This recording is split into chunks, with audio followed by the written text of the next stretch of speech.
पारंगत सप्तशती का ज्ञाता किसी ब्राह्मण को बुलाएं और प्रदा से प्रातः काल मंडप में आकर कलश रखवाकर विधि पूर्वक पूजन करें।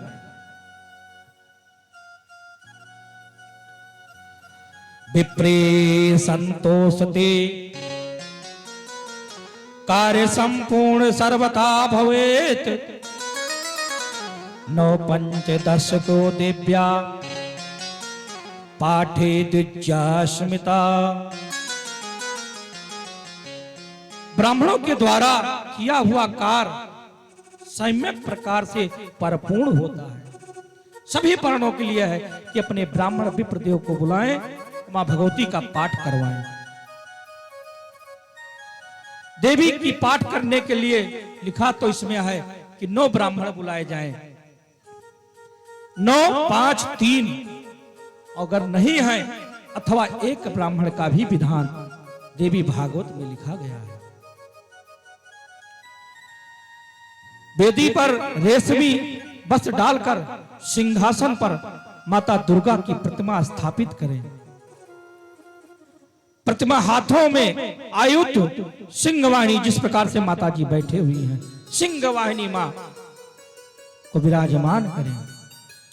पास में पंच पल्लव युक्त जल से भरा एक कलश रखें। पास में पूजा की सामग्री रखें, जिसमें कुमकुम, चंदन को गंध कहा गया है संस्कृत में, अक्षत, फूल, धूप, दीप, नैवेद्य, हस्त नक्षत्र युक्त नंदातीत प्रतिपदा की विधि से हे राजन, पहले दिन विधिवत किया हुआ पूजन मनोरथ पूर्ण करने वाला है। सबसे पहले उपवास व्रत, यदि न हो सके तो एक समय भोजन करे रात समय में, अथवा दूध या छाछ पीकर व्रत करें। इसमें भी यदि परहेज आपको दिक्कत हो रही है तो आप फलाहार करके व्रत रहें। करिष्याम व्रते व्रतम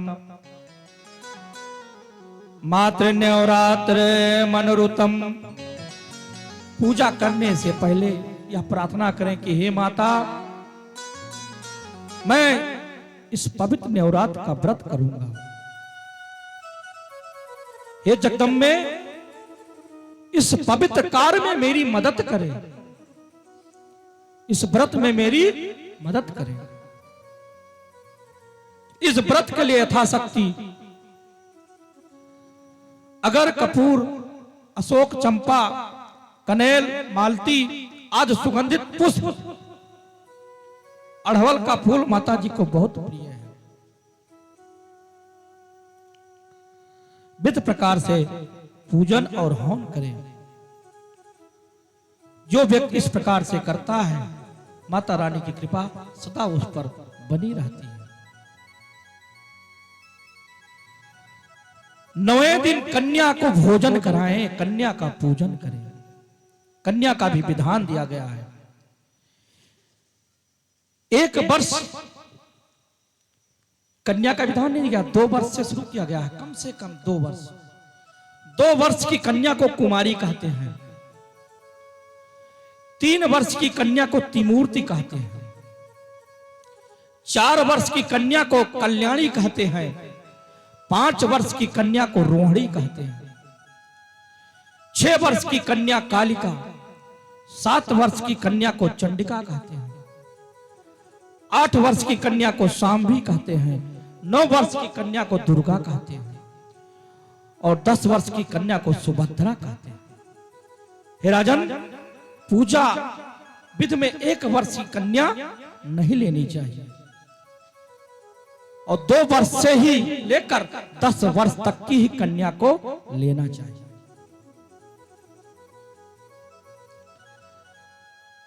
जो व्यक्ति 2 वर्ष की कन्या, 3 वर्ष की कन्या का पूजन करते हैं राजन, वो बहुत ही सुख पाते हैं। जो व्यक्ति दरिद्रता, दुख, शत्रु का नाश करना चाहते हैं, धन और आयु की वृद्धि करना चाहते हैं, वो कौमारी नाम की कन्या को भोजन जरूर कराएं। 2 वर्ष की 9 कन्याओं को भोजन कराएं और एक भैरव को भोजन कराएं। जो व्यक्ति धन धान का आगम आता रहे, धन चलता रहे, पुत्र पोत की कमी ना रहे और पुत्र पोत में वृद्धि होती रहे, वो त्रिमूर्ति 3 वर्ष की 9 कन्या एक बरुआ को नवरात्र के दिन भोजन कराए। जो विद्या, विजय, राज सुख की प्राप्ति करना चाहते हैं, वो कल्याणी नाम की कन्या का पूजन करें। कल्याणी 3 वर्ष की कन्या। ऐसे कालिका कन्या का पूजन करने से शत्रुओं का नाश होता है। इसके शत्रु हो, शत्रु से पीड़ित हो, तो कालिका नाम की 9 कन्याओं का पूजन करें। चंडिका का पूजन करने से धन ऐश्वर्य की वृद्धि होती है। शांबी की पूजा करने से दुख दर्द का नाश होता है। दुर्गा की पूजा करने से शत्रुओं के साथ साथ राज करने का अधिकार प्राप्त होता है।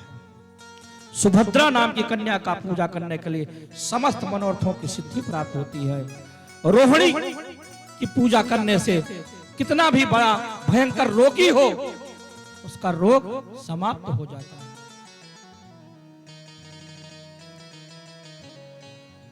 श्री रस्त इस मंत्र से अथवा किन्हीं श्री सूक्त के मंत्र से या बीज मंत्र से भक्ति पूर्वक भगवती की पूजा करनी चाहिए।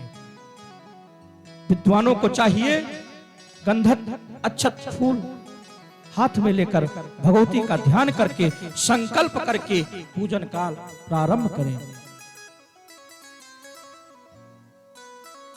हे राजन, यदि पूरा नवरात्र उपवास करने का सामर्थ्य न हो तो 3 दिन ही व्रत रहें, सप्तमी, अष्टमी और नवमी। उसके बाद दशमी को पारण करें। नवरात्र व्रत करने वाले दशमी में पारण करें। इस व्रत का अनुष्ठान करने से विद्यार्थी विद्या की प्राप्ति करते हैं, धनार्थी धन की प्राप्ति करते हैं, राज से वंचित को राज्य प्राप्त होता है।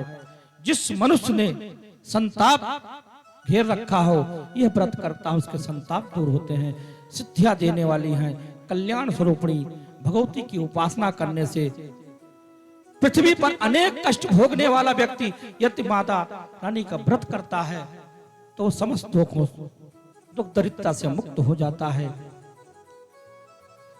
महापापी से पापी व्यक्ति भी अगर नवरात्र का व्रत करता है तो बंधुओं, देवी भागवत बतला रहा है कि वह सभी बंधनों से मुक्त हो जाता है। इस बारे में एक मैं आपको पुराना कथा सुनाऊंगा।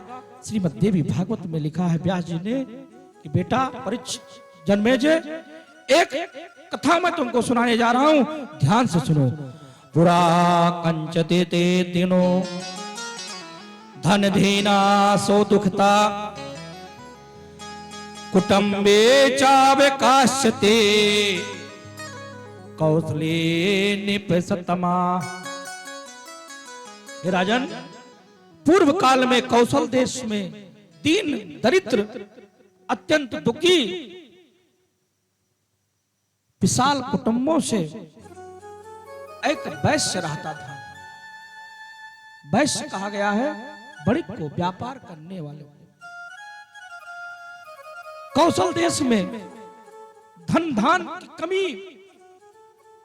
जय हो, जय हो, जय हो। देवरिया से हर नारायण और भैया विश्वनाथ तिवारी जी का आगमन हुआ।